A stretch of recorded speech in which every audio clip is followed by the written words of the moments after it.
Yes guys, what's going on? Hashtag Chill here. Welcome back to another video on the channel, and here today, ladies and gentlemen, we have got my updated pro custom tactics. These are tactics that I've gone unbeaten in weekend league with, guys, on my RTG, and more importantly, some tactics that I used for the most recent qualifier, which went pretty well. And I'd like to think these custom tactics should work very well for you guys to use in your Rivals quest, along with some FUT Champs as well, see if you can get some more wins and get to that rank 1 spot, which is absolutely where we're looking to go. If you guys do enjoy the video, drop a like and also subscribe to the channel. That would be very, very much appreciated. And yeah, we're just going to try and crack on with things extremely quickly here today, ladies and gentlemen, and show you all my updated custom tactics.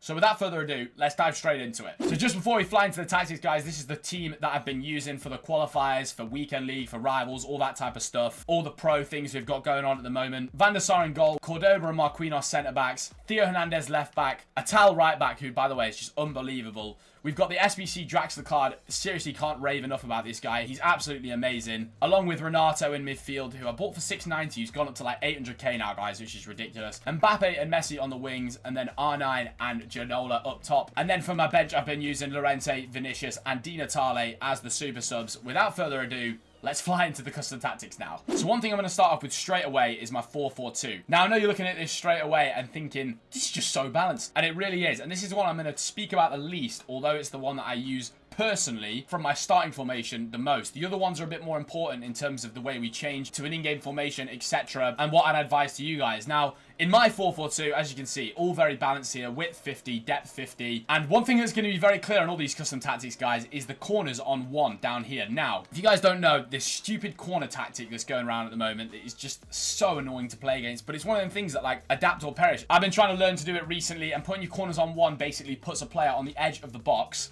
to then be able to do this stupid cross to the back post. It's absolutely ridiculous, but you know what? If people use it against you, you should just use it back against them, because what else are you supposed to do? Until they patch it, that's all we can do, guys. So I would seriously advise putting your corners on 1.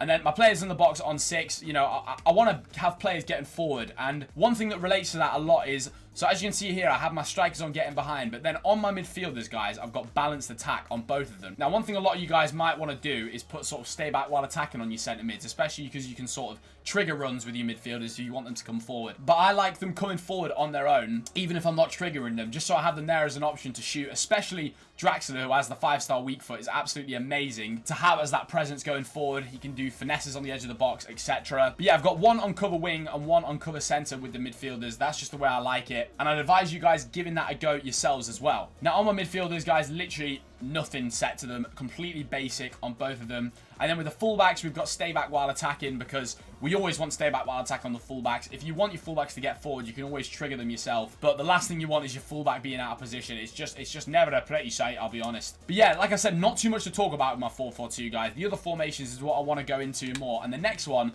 being the 4-2-2. And this is the formation that I'll switch to, guys, when I'm trying to look to get back into a game, right? So say I've got a goal or 2 down, I'm in the second half, and it's getting towards the end of the game. The 4-2-2 is what I'll switch to. So I'm on 60 width, 70 depth. I find that works really, really well. The build-up and the chance creation still on balance. This is not like absolute all-out attack, this one, guys. This is literally just me trying to put a bit of pressure on them. Obviously, constant press is quite all out, but this is not the entire kitchen sink, if you know what I'm saying. But yeah, press after possession loss can also work very, very well in this one. The only annoying thing about that is once the opponent actually has got the ball and is settled with it, your team doesn't keep pressing and keep pressing after that, which is a bit annoying. So constant pressure works well, but you can use either on that. Again, we've got the corners on 1. And looking at my players, again, we've got getting behind on both of the strikers, which I think is really important, guys, especially with the way you can do the through balls in this game. The over-the-top through balls are really strong. Last year, it was like on-the-ground through balls. This year, over-the-top through balls are really, really strong.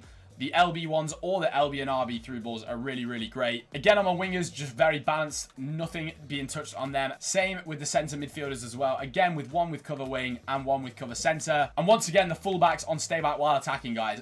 I can't advise that enough. Do not leave your fullbacks on balance, just because the way they can get exposed and be out of position sometimes is an absolute disaster, boys. So they're the 2 formations I use quite regularly, guys. And now another formation I want to show you, which is very, very, very powerful in the game right now. And I'm pretty sure Michael Fisher, an English player who did amazingly well in the most recent qualifier, made it all the way to the final, used a 4-1-2-1-2, I'm pretty sure, or some sort of narrow formation. Now with this again, guys, I've got it on pretty balanced, but I'm pretty sure the way that the 4-1-2-1-2 is working in this game at the moment, people are just blitzing, absolutely flying forward, especially with all these driven passes in the game at the moment. The way you can obviously ping pong pass with this formation is just absolutely crazy, and it is a nightmare to play against, I'll be honest. The only thing you obviously lack in this formation is a bit of width, but yeah, we've got the width on 50, depth on 70 once again. Got the team set out like that in game, and then again, guys, we've got getting behind on both the strikers. Personally, for myself, I've found that's really worked compared to just balanced on the attackers. Got the midfielders on balanced, and then Renato Sanchez on stay back while attacking. He's the only one we're actually putting on stay back just because we need a little bit of defensive help, or we're all just going to be absolutely flying up the pitch. And then once again with the fullback, stay back while attacking, stay back while attacking. You guys know what the situation is with these. And finally, ladies and gentlemen, we have got ourselves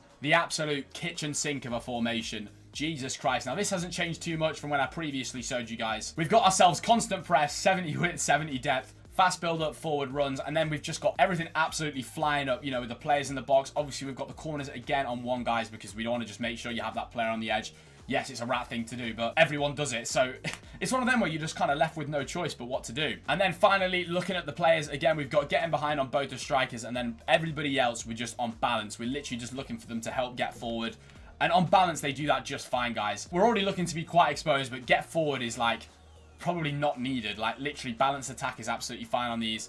And then, again, on the fullback, stay back while attacking is just because, as much as we do want to fly at someone in this type of formation, we still want to have a little bit of defensive help. Because whenever we're switching to one of these formations, we're still looking to try and get back into a game. Even though you know it's going to be hard, you're still looking to try and get back into a game. So you don't want to just leave yourself so stupidly exposed to the point where you're just inevitably going to concede, if that makes sense. So that's why we still have stay back while attacking on the fullbacks. Obviously, with all these formations, guys, the centre-backs, we don't touch anything. We literally leave the centre-backs completely untouched. Do not touch anything with the centre-backs in this game. Everything works well with just the basic stuff on the centre-backs. And then the keeper, there's absolutely nothing to say about in any of these formations. But yeah, overall there, guys, as you can see, the 4-1-2-1-2-2 and the 4-3-1-2 are quite similar formations, or extremely similar, in fact. The ultra-attacking one I've got set up here for you guys is literally just more of a kitchen sink kind of job. The ultra-defensive one, which is certainly not ultra-defensive, it's just the way it says it, is more of a balanced one that you can certainly start the game with, if that makes sense. The 4-4-2, as I mentioned, is what I want to start in every single game and what I'm finding a lot of success with. And then the 4-2-2 is the first thing I would switch to in pro games, in the Rivals games, FUT Champs games, you can name it, to try and come back into the games from the start. And constant press is obviously very, very powerful in the game. It's just ridiculous to play against. But yeah, guys, they are my updated custom tactics. Let me know in the comments down below if you find any of these helpful, or if you decide to use any of these, and what you guys might have working for you at the moment. But yeah, as I mentioned plenty in that video, the stuff like the constant press and especially the narrow formations are working really, really well in this game at the moment. So I'd certainly advise giving it a go. Obviously, along with formations like the 4-4-2, 4-2-3-1, that type of thing, which have always been very balanced, are working in many FIFAs. But if you did enjoy the video, guys, drop a like and subscribe to the channel. We're having uploads coming out daily this week, so keep your eyes peeled for more uploads. Thank you very much for watching, guys. Have a great day, and I'll see you all on the next one.